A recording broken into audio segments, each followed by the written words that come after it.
DJ Boot. You want French one? Play this for the girl. The girls trying to have fun. You wanna take drugs? You wanna have... Дай пак. Брат ми е диджея, плейлиста е брутален. Така сега какво трябва да правим обаче? Трябва да изберем тенската на Sighted. Това е... Реално не е първата тенска на Sighted. Беше последният дизайн всъщност. Лаунчвам на ново. Не на ново. Брат, аз като цяло сега лаунчвам бранда. Много съм доволен. Тенската е много хубаво качество. Искаме сега да я спера, защото аз веднага като я взех от саплайера, директно я носих. Ще го отворим тук да се чува. Искам да я спера да направя снимки, защото един от двамата най-талантливи видеографи и фотографи, които познавам, цяло видеографи са в града, в Пловдив. Даниел Димитров. Много е добър. Ако имате нужда от човек такъв, с който работите, просто това е. Ако сте в света на модата, това е. Другия е Ангел Данкин. Двамата са уникални. Имат свой почерк и правят нещата по брутален начин. Как е? Искам да изпера тази тенска и да направим някакви снимки с него. За да мога да е презентна на публиката, на вас. И да, това е първата задача, за да не е просто да изперем тенската. Да.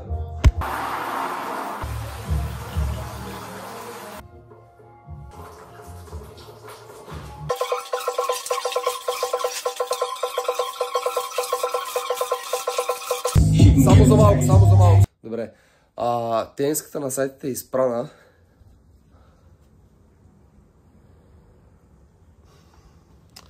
Цяло за кога снимам през комарника, като...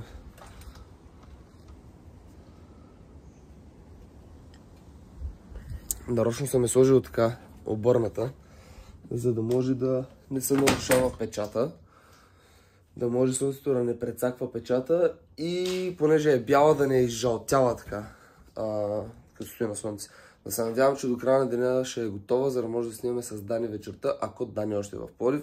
Ако не, ще отида до София някакси скоро, за да свърша работа. Така че да, остава сега да си взема един студен душ. Добре, направихме брутален фит, изкъпахме се и сега отиваме да посвършим малко работа.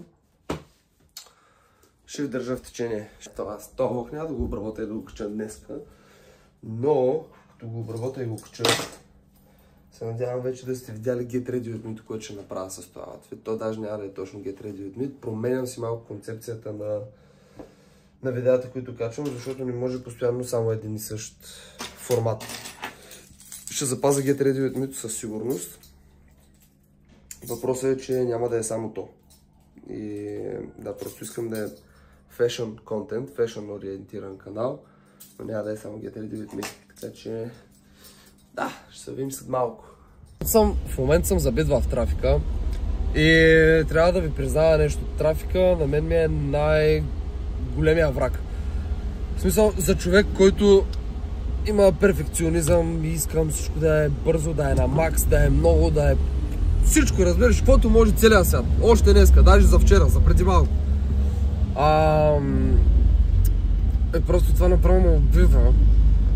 Но това е поредния урок от живота, от съдбата, от вселената, от Господ, както искате го наричате, Аллах, Буда и така нататък.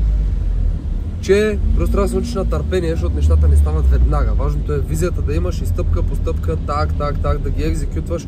Дори и малки стъпки всеки ден, повярвайте ми, водят до нещо грандиозно, гигантско. И въпреки, че го осъзнавам, въпреки, че го приичвам, въпреки, че постоянно го повтарям на мои приятели, на мои познати, на вас, на себе си даже го повтарям. И въпреки това на момент съм като брат, какво се случва, защо не стана това веднага? Защото Пловдив е така по-забавен, темпото не е също като в София. Аз реално за това съм махнах от тук на първо място и просто разбирам, че не съм си научил урока от това. И сега съм тук да си го науча.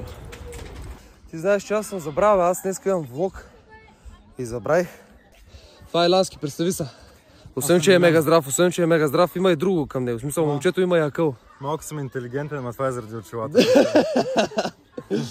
Добре, кажи ми в точно 3 приказки, деца ви, какво правиш, кой си? Софтуерен инженер съм, собственик съм на 2 бизнеса. И какво правя? Блъскам яко, защото искам да карам Порше някой ден. GT3 RS.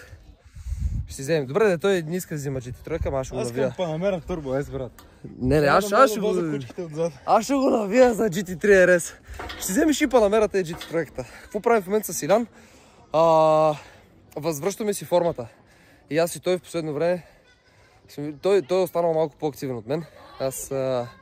Активността ми се изразяваше горе-долу в обикаляне, пътуване, спане по гари и така нататък. Моята активност е с алкохол и пиенето, пичове. И аз имах от тази активност малко, ама моето беше много пътешествие в последно време, за което съм благодарен, обаче тялото все пак трябва да се грижим за него. И днеска сме тук да правим това. Бива. Момчето е много здраво. Момчето е много здраво, той ми е кумир в тренировките и спирам да лафа и почвам серията. Чао. Това остава във влога. Така, с Илянски, къде сме? Нямам представа. Добре. Ей, флейт. Брате, е това. И ще едем това. Че аз не съм свикнал. Директно ще да почна. Няма нищо да яш. Мен не ми трябва. Аз не съм от нея гадни инфлуенсъри, дето чакай сега да снимам храната преди да... Не, аз обичам да почна да ям, да отхапя примерно 15 хапки и да съм като много е вкусно, чай да го снимам и тогава продължавам. На половина вече изядено. Истински джентълмен. Хора, втора част на влога. Оле, аз трябва да почна да ги правя така, май, между другото. От 2 различни дни, един влог. Пред арбата съм. Чакам го да слезне. И да ходим да бойдисваме в апартамента, в който се нанасям. Имах щастието да... Трябва да бойдисваме. Чакам една спалня, един диван тия дни. Искам да си направя кофи тейбъл от онея циментови блокове, сеща, дето са...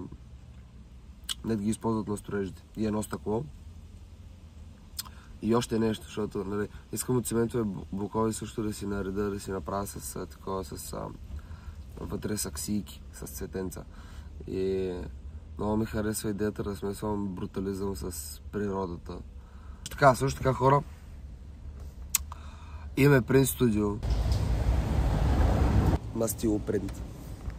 И смятам да ви покажа какъв е потенциала на мастилопринт, защото твърде малка част от нашите клиенти знаят какво правим. Не сме успели да го покажем по някакъв начин явно. Но нали, аз ще ви покажа чрез този проект, ще ви покажа и пълния потенциал на мастил. Просто идеята каква ми е? Идеята ми е следната. Взимате си някакви изображения, които ви кефат или примерно намирате от Pinterest по-различно като изображение или нещо да се добави, защото ние правим и графичен дизайн и после познайте, правим ги и на постери.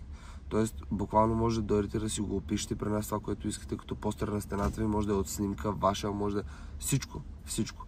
После го правим на постер на стената, който да си го сложите. Може да си го сложите с тиксо, може да си го сложите и в рамка с стъкло.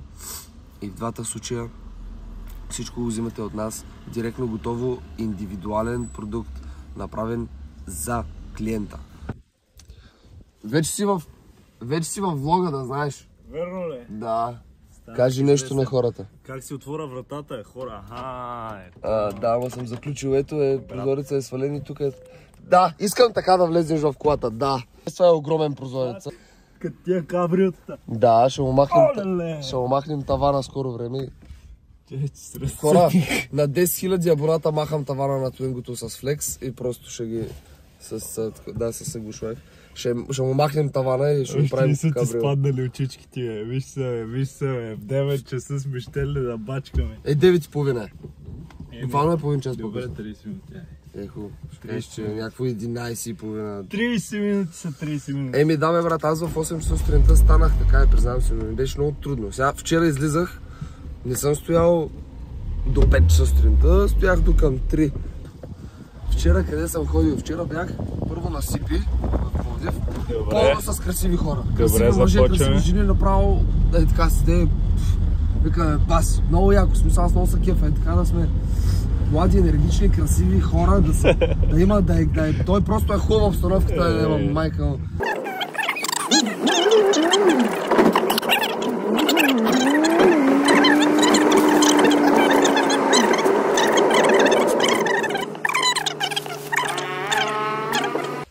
Така, беше... Нашия човек спасява положението с хартияното тиксо, защото аз с хартияното тиксо така го налепих по пода, че Като за Бог да прости.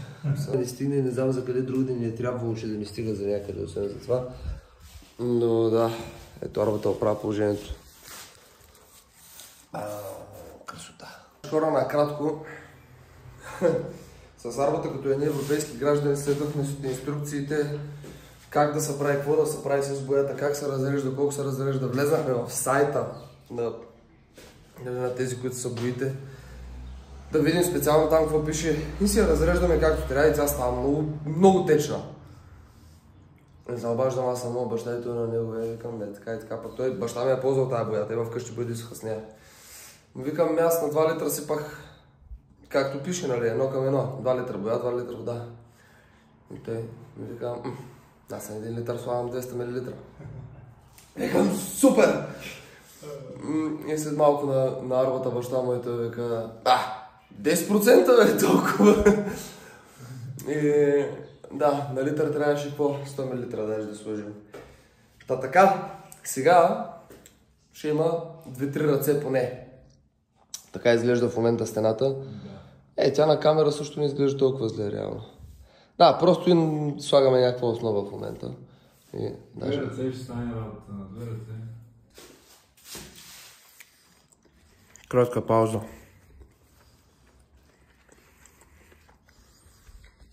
Аз не мога да кажа много, само че съм на бекстейджа на концерта на Стария Криско и Атанас Колев. И съм тук, за да съм мостилист. Това е част от влога. И да, хора, не мога да ви апдейтна с всичко, защото едва се справям да си смогна. Аутфита на Наско пръска. Хора, накратко, доста дълго време съм бачкал, за да стигна до момента, където хората ще се доверяват на моя стил, на моя вкус. Не казвам, че единствения е най-добър. Но самия факт, че съм го започнал преди година и нещо. И в момента стоя бекстейдж на един концерт. И имам тази свобода да говоря с вас и да го правя това цялото нещо. Аз не правя милиарди, не правя милиони от тази работа. Не е до парите. Винаги съм си мислил, че стигнали до тук ще изкарвам много кити само от това и така нататък. Не. Това е до истинския клад да искаш да го правиш и да го правиш постоянно за твое лично удоволствие. И аз съм много доволен. Всеки следващ ден се уча на това, да съм благодарен. Понякога става малчен и лаком. Признавам си го. И аз съм като всички вас от нас, човек, хора. Но искам да ви кажа, че тепърва на 23 имам шанса да се запознавам с големи артисти от моята държава и това е повече от прекрасно. И съм благодарен на всички, на всеки един от вас, който ме е подкрепил до тук. Благодаря ви.